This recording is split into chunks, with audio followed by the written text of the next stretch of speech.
really shines, really glimmers. Hi, my name's Mark and welcome to the channel. Today I'm back at home after several weeks of traveling and being away, so I feel like I'm getting caught up. In this video, I'm going to open a little bit of mail, some nice things people have sent to me.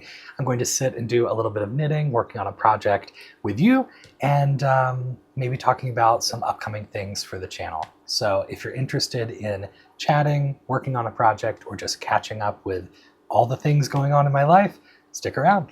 Let's get into it.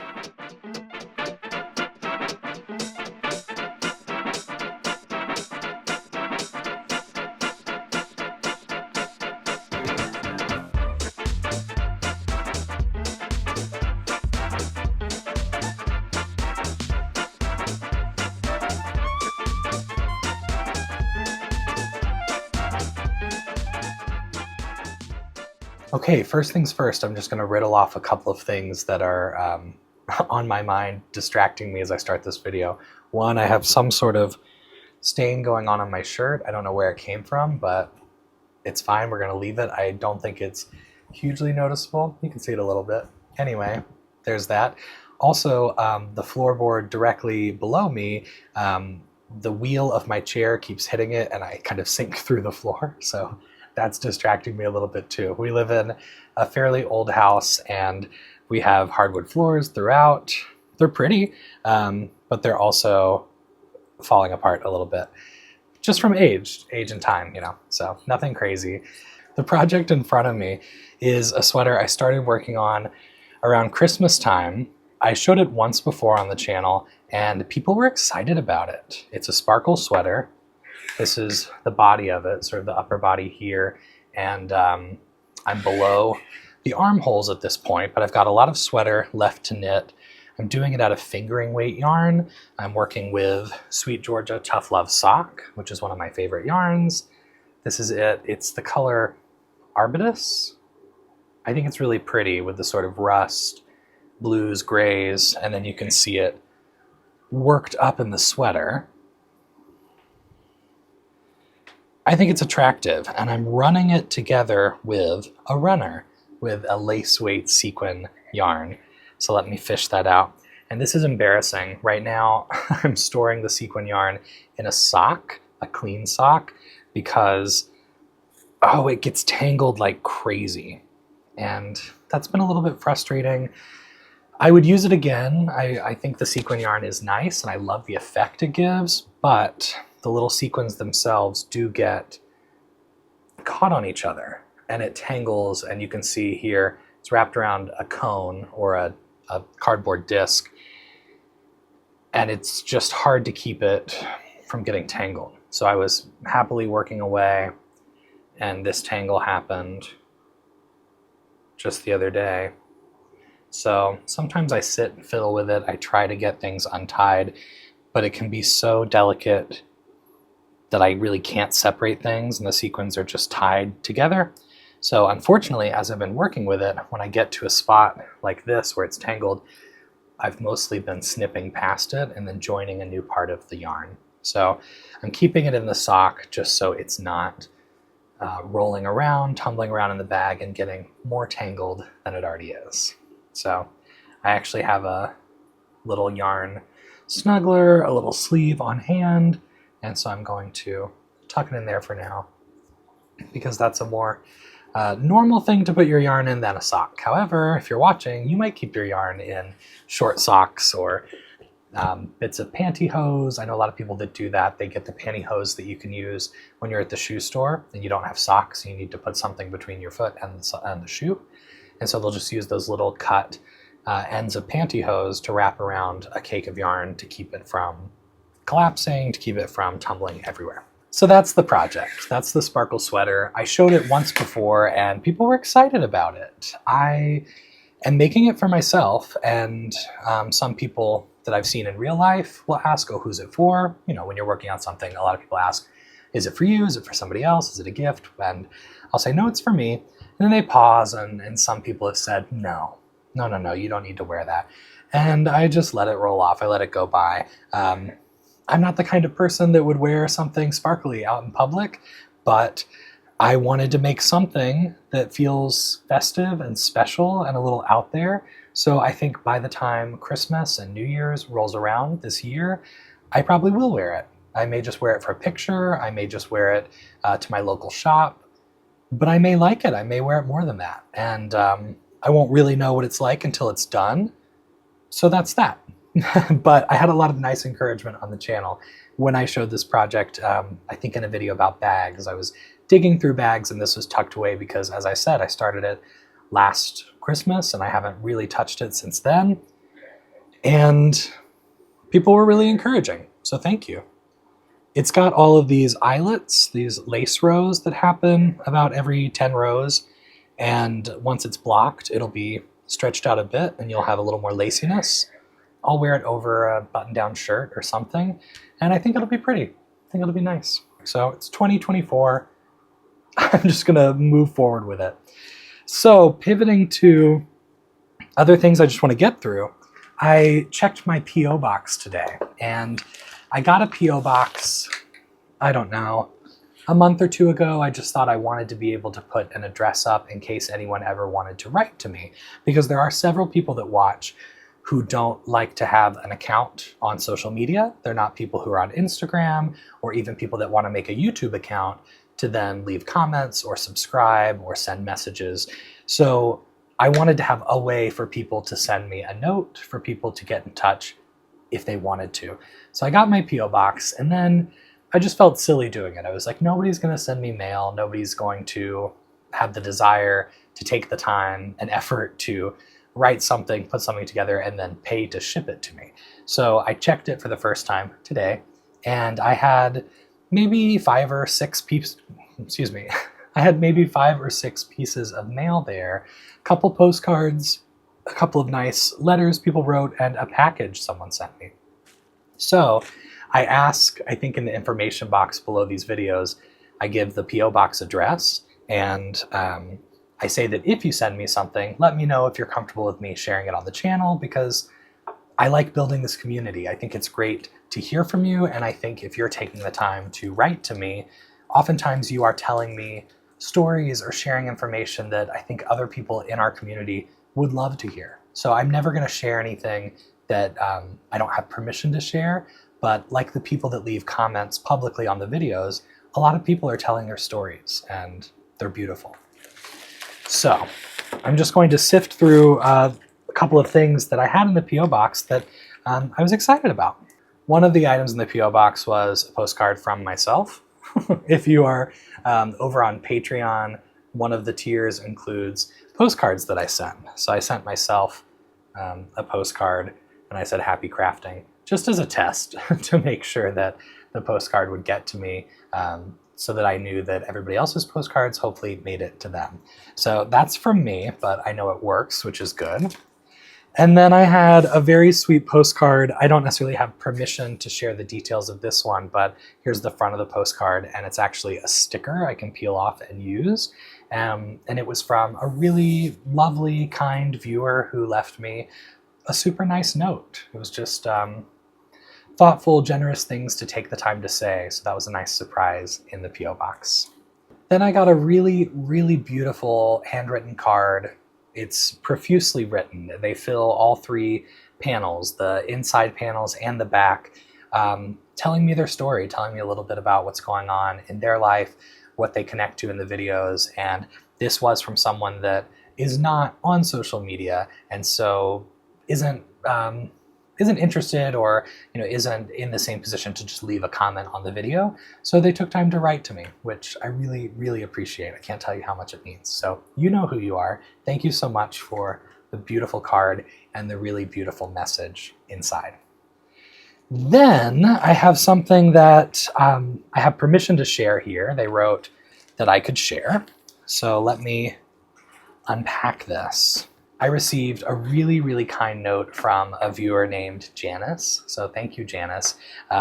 Lovely stationery, just a thoughtful story, their connection to the channel. So I appreciate that kindness. And then on top of the note, Janice included a magazine It's book 747, Festival of Sweaters by Columbia Minerva. It cost $1 at the time that it was published. And she gave this to me as a birthday gift. So I really appreciate it. I have 1 or 2 magazines of other knit patterns, sort of vintage knit patterns, published in a magazine like this that my husband bought for me a few years ago for Christmas, but I don't have this magazine. But I love looking through things like this. And then there are all of the patterns. I know sometimes people take a vintage pattern and they recreate it exactly. They just follow the instructions and see how it turns out. Other people will take the pattern as inspiration and then rework it with other stitch counts, measurements, construction that they prefer. But there are some really beautiful things in here. And the models are so lovely. I mean, these are beautiful people. I wish that every sweater out in the world was a hand knit sweater or hand crocheted. I know you can't crochet by machine, so everything crocheted is crocheted by hand. But with knitting, of course, most knitwear, most garments out in the world are machine knit. And so I think this is fun, that maybe at the time of this being published, there would have been many, many more hand knits out in the world. But I think things are making a resurgence. I think due to the pandemic, due to the isolation of people being at home, not being able to be out and about shopping in the same way for a period of months or years, depending on where you lived in the world, so many people took up doing things from scratch. They took up handcrafts, they took up cooking and baking. A lot of people that never did those things before the shutdown, before having more isolated time at home. So that's my dream, that one day we'll see way more hand knit and crocheted items on everyone all over the world. These are beautiful. So I'm excited to have this in my collection, to spend more time looking through, checking out these patterns, and maybe finding some that I like enough to make, or at least take inspiration from for another project. Oh, that's cool. It's a whole coat, like a pea coat. Pea jackets. And then some wool care, cold water soap. Will not shrink, will not mat, no blocking. So thank you again, Janice. I really, really appreciate the kindness. And also, she gave me a crocheted cup cozy. So I'm excited to use this. It's Charlie Brown themed, with the stripes from Charlie Brown's sweater and the football, if you're familiar, of course, with Charlie Brown trying to kick the football and every time having it pulled away. So really kind. It made my day to have some mail, to have something waiting for me in my lonely P.O. box. So if you're interested in sending anything my way, just a note or something that comes to mind, I'll put the address here on the screen. It's 3 Severance Circle, P.O. Box 181501 in Cleveland Heights, zip code 44118. And I'll check it at least once a month, and if I ever get more mail than that, I'll check it more often. And if you send something, be sure to let me know if you're comfortable with me sharing it on the channel, or if you don't say that, I'll absolutely keep it private between us. The next thing worth mentioning is that I recently received some beautiful bags. These are bags that I purchased from Stephen and Penelope in Amsterdam. I purchased them online. They're from Redesigned. It's a project bag specifically for crafters. And these, I think, were a limited release. They're made by hand in Amsterdam, and I invested in one, and I actually ended up buying 2 in 2 different finishes. So coming up on Saturday, you can tune in to see the unboxing of these project bags, and I test them out. I show exactly how much fits, and just give my impressions of them. So check out that video Saturday, and you can also find out what I'm going to do with the second bag, because I don't need 2 of them. All right, now on to some knitting. If you watched my birthday video a few weeks ago, you probably saw this gift from my friend Megan. It's called The Moth, and it's, well, from The Moth. The Moth presents a game of storytelling, and these are cards prompting stories, things to share. So I'm going to give it a try. I'm going to shuffle through and find a card and have a story or a jumping off point for what I'll talk about as I sit and knit with you today. Okay, as I searched through, I found one that says camp, and the prompt underneath talks about preparing a story about roughing it, pitching a tent in your backyard or summer destinations. So the roughing it, the outdoor element, has brought to memory a story, a very unfortunate story. All right, so this tale of roughing it happened several years ago now. I want to say something like 2016, and my best friend Teresa from New Jersey was visiting me in Tennessee. So I was living in Tennessee at the time, and she was coming for a visit. She had been to Tennessee several times before, but we were excited. I think we had maybe like a whole week to spend together. And I had planned a lot of activities. And at the time, I was a big fan of Groupon. If you're not familiar with Groupon, it was, I guess it still is, I don't know, coupon service, coupon company, where you go through and you can find coupons for restaurants, experiences, all sorts of things, and it just puts them all in one place. So I was looking for Groupons that had to do with a lot of outdoor experiences that felt unique to Tennessee. So we did horseback riding, like a guided, 2-hour, 3-hour horseback experience through the woods, through a trail. Excuse me. We also did things like trampoline park and mini golf, lots of outdoor things. So one of these experiences was to go tubing down a river, like a lazy river sort of situation, somewhere, I want to say, in the middle of nowhere, Alabama, within, I guess, a couple hours of Chattanooga, Tennessee. And I was excited because it sounded great. Like you're just sitting on a tube, floating down a shaded river. There are other people near you, but you're just floating. I don't know, talking, enjoying, relaxing. So we do this, and I can't remember if we have any pictures from this experience, but if we do, I'll put them up throughout the story. If I don't, I apologize. So we drive to the location, and once we're there, we get our tubes, and I'm pretty sure it was something like you get on a shuttle bus and they drive you to the start of this tubing experience, and then you're meant to tube, I don't know, for miles down a river, and then you're looking for signage and a specific landmark where you then need to hop out of your tube, kind of swim over to the side and get out, where every probably 30 minutes, a shuttle bus will pick you up and take you back to the main business where you parked your car, left your things.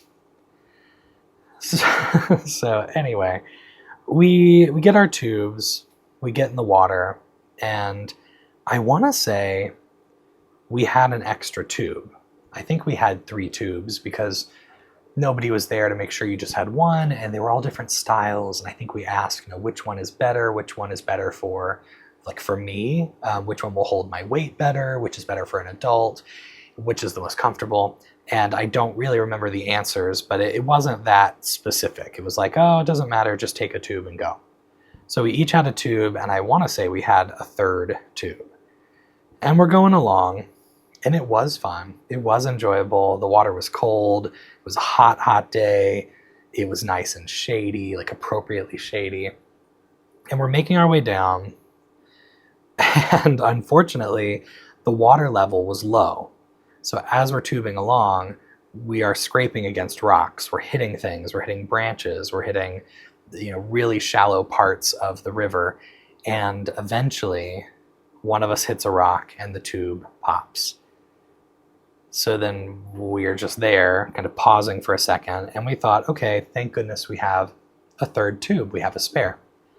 So whichever one of us lost our first tube, we take the second, and I think we kind of fold up the extra tube and latch it on, tie it up to our tubes so that we can, return it to them for them to repair or throw out, whatever they need to do. And we're going along, having an okay time. It's not technically fun anymore because it's so shallow that we are hitting rocks constantly. It's kind of painful, and at times we have to stand up, walk past all the rocks and sticks, and then start floating again. But at the same time, we couldn't just stop. Like, we couldn't get out because it's just woods and forests next to us. And we couldn't get back upstream to the drop-off point. So we just needed to complete this experience. And I think the whole time we're begrudging the fact that we had used the coupon, or I had used the coupon. Teresa did not plan this. I made her do it. But it's still kind of fun. Like, it's a hot day, it's summer. We're enjoying ourselves as much as we can. So then as we go on further, you can guess what happens. Our second tube pops. And now we have one tube. And at this point, we had to decide, do we just share the tube? Does one of us try to swim or walk? But it was kind of painful. I mean, there were so many rocks and branches and uneven parts of the river that it made sense to be elevated. So then we try to foolishly find a way to share a tube, which I don't think was Teresa's favorite part. I'm sure she was not excited about it. So then we're there, like, totally embracing, trying to hover on one tube, which we know eventually will pop. And I'm pretty sure it popped within 5 minutes. And so now we're there with no tubes, and we're just standing in the middle of this shallow, dried up river in a forest. And at this point, we don't really have any way of knowing how much further we need to go, because the idea is that you are swiftly floating down the river until you see the signs, until you get out at the pickup point. But we weren't there, and we weren't able to swim easily because it was so shallow, and it was a little too difficult to just walk in the river because it was such a rough riverbed. So we had our broken tubes, and at this point we may have abandoned them. I don't know that we were going to take the tubes all the way back. We probably put them along the side of the shore around a branch or something for them to pick up later in a functional tube. So as we're walking along, pretty sad at this point because, one, our tubing didn't happen. Two, it's a hot day and we're in the middle of nowhere. Now, three, we're having to exert quite a bit of effort to trudge through the river to maybe eventually get to the pickup point, and we don't know how far away that is. So as we're making our way along, you might be able to imagine what happens. It starts to storm. So we get a lightning thunderstorm, and we're just standing there in the river, and it's raining. We see the lightning, we hear the claps of the thunder, and we're concerned because obviously we don't want to be in the water, but there aren't many other places to go. So we get out of the water, we scurry up, drag ourselves up to the side into the forest, and then we just start walking, hiking through, trudging through, and we're soaking wet. We're probably wearing water shoes, so like not the best for hiking, but at least we have shoes. And we just trudge up until we finally see houses, and we just felt very abandoned. I imagine we didn't have cell phones because we were out on the water, and at this time, cell phones weren't waterproof. We didn't have them in those cases you can wear around your neck. The whole point of this is that you keep your valuables locked up, probably in a locker, back at the business, and then they shuttle you to the drop-off point. They pick you up at the other. You're with other people. But I think we were just the last people of the group, and nobody was floating near us. There was no one to band together with. And apparently nobody else's tubes popped, which was the most annoying part, that we didn't run into other people who had the same issue. It was just us. So we're scurrying up, we're walking through the woods until we start to see houses, and we had to decide what to do. So we go to a stranger's house. We try to judge, who looks like they would be willing to help us. And we go to their door soaking wet in this storm, and we ring the doorbell or knock, and thankfully somebody came to the door and they gave us a few minutes of their time. So we told them what was going on. They knew the place we needed to get to. They knew the drop-off point. I think they said it was within a mile, but we didn't want to walk there because we didn't have a map. We didn't know where we were going. It's storming, it's wet. And they said they would drive us there, which was really, really generous. So like, here's our solution.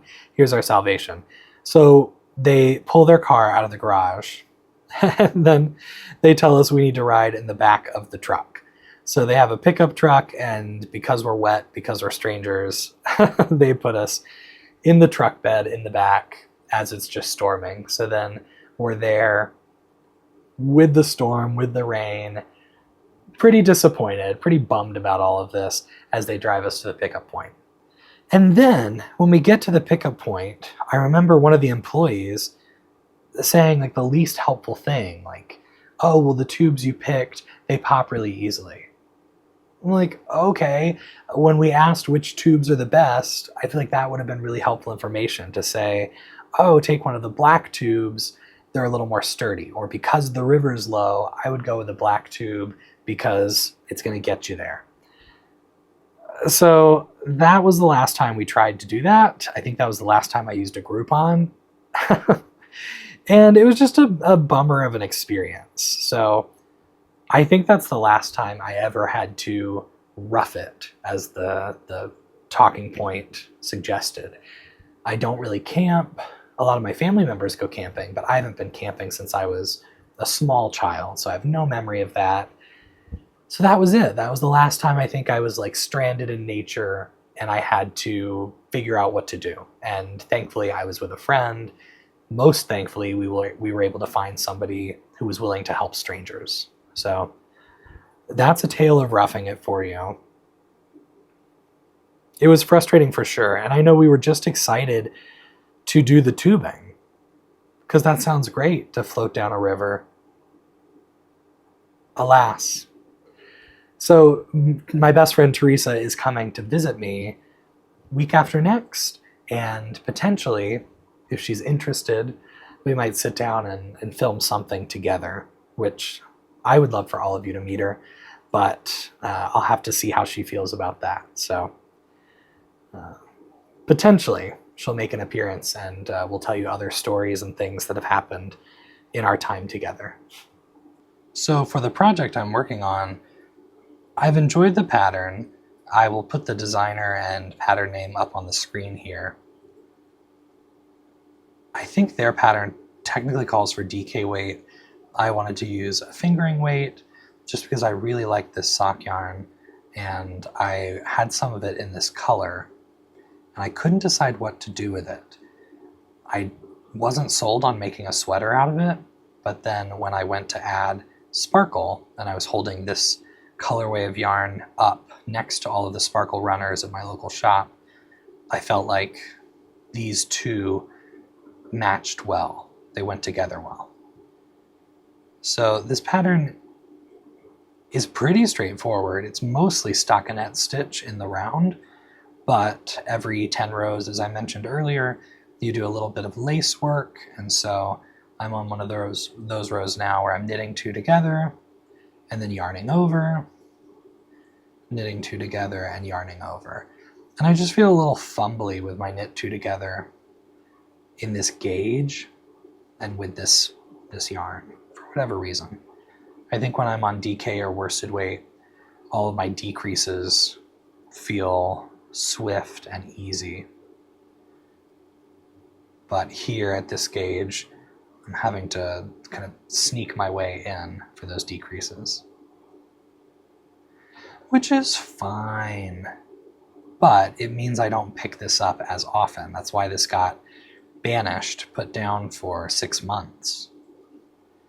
But I'm really trying this year to pick up as many partial projects as I can and finish them.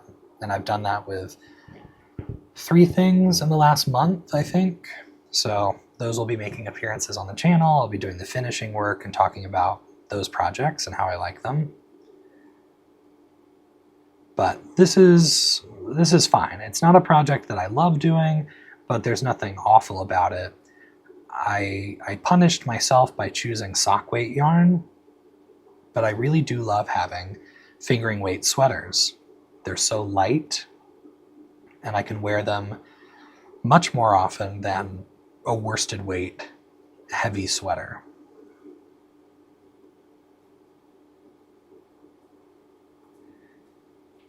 And I mentioned that the sparkle yarn tangles so easily.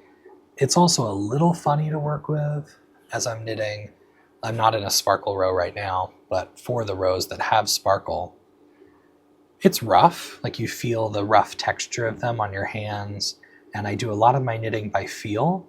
I like to just feel the stitches passing through my hands, so to catch on all of those sequins interrupts my flow a little bit.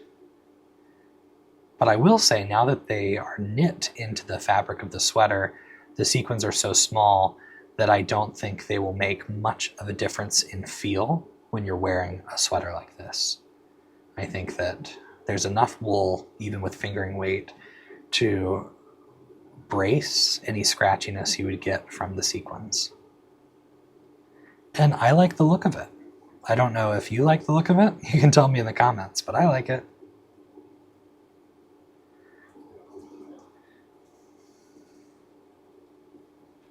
So you can see my yarn overs and knit two togethers here.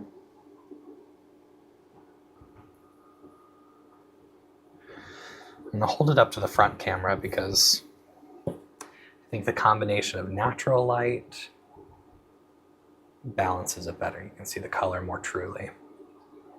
So you can see up close like this, the sequins don't do much. You're not seeing much sparkle, but I bring it back, and when it's out of focus a little, really shines, really glimmers.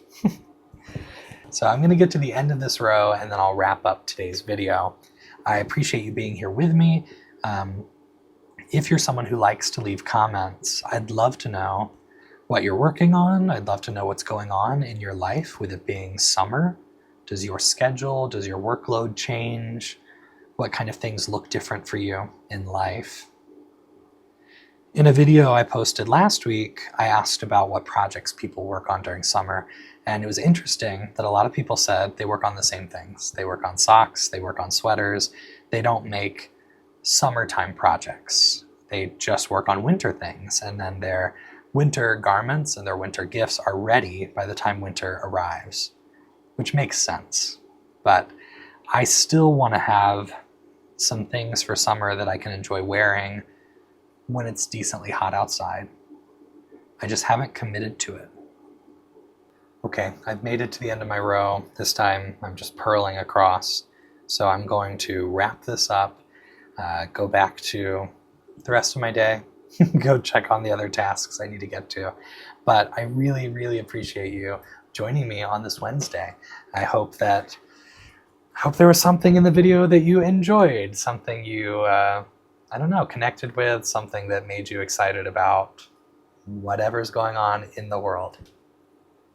It's hot, it's summer. Sometimes I get a bit weary when the weather is like this. We have a heat wave right now in Cleveland, but I'm thankful to be inside. I'm thankful to have a little air conditioner in this room, and I'm thankful to have time to knit. So thanks so much for being here. Thanks for spending time with me. Thanks for choosing to watch these videos. And please, if you're comfortable, let me know your side of the conversation. Leave me a comment below. You can find me on Instagram or Ravelry at MakerMarkKnits. You can send me an email, or you can send me snail mail. So all of that information is in the description box below. I'm always really glad to be spending time with you. So thanks for being here. Happy knitting, happy crocheting, happy crafting to you, and hopefully I'll see you in the next one. Bye.